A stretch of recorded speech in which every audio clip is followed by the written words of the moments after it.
Good sense of humor brought him friends throughout his life. People liked being around Jason. He would call his mom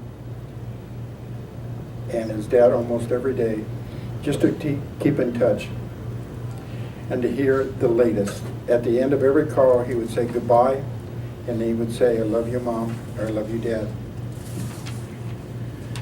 Jason did a lot of different kinds of work, but became excellent heavy equipment operator and telephone cable splicer. After many years struggling to find steady work with the economy declining, Jason became very ill and was in and out of the hospital for 2 years with an unknown infection which finally labeled staph infection.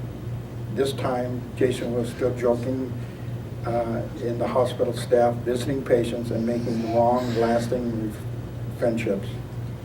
With the discharge December 8th on 2011, his symptoms were gone with the exception of pain. In June of this year, he had an opportunity to work in North Dakota. With mixed feelings, he found work right away in the oil fields. He got hooked up with a great company out of Miles City, Montana. Doing work in North Dakota, he became one of their A-list employees and was finally making good money.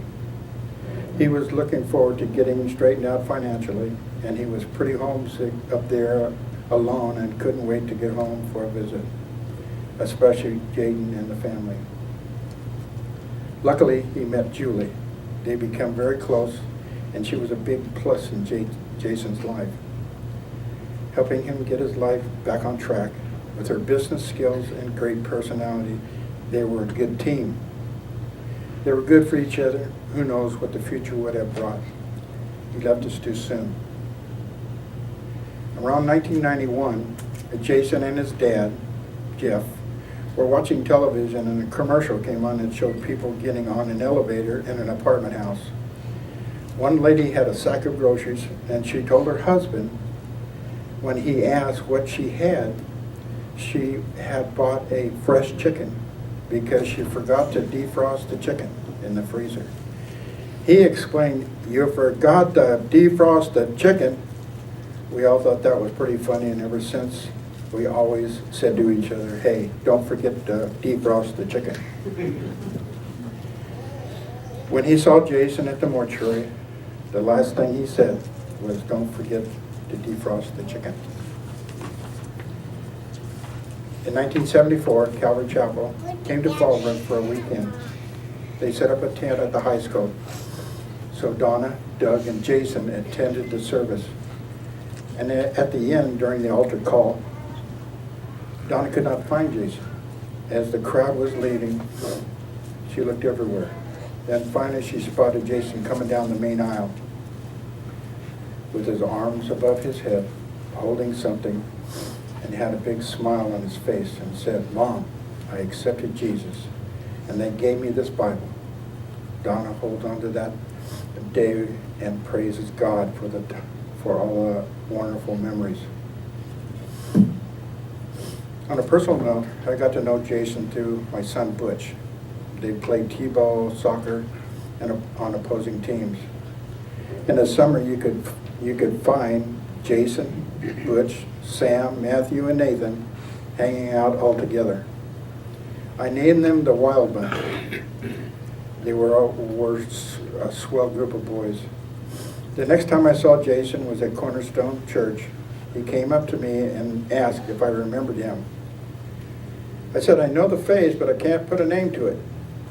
He had grown up to be such a handsome man. He was there looking for direction. We talked, we sang, and we prayed together many times. He and I knew he had come to the right place. Jesus said, "Come to me, all who are weary and burdened. I will give you rest.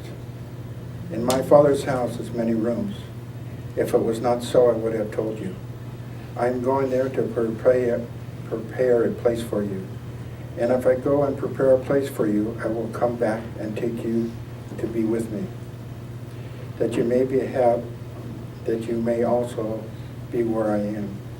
And he came for Jason We don't understand God's perfect timing, but we serve a loving, kind, and holy, merciful Father. To be absent of the body is to be present with the Lord.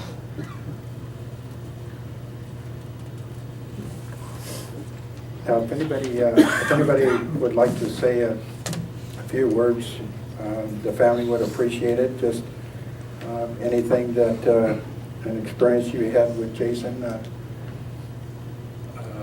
any funny things or anything that you'd like to say. You don't have to come up here. You can just stand up and say something.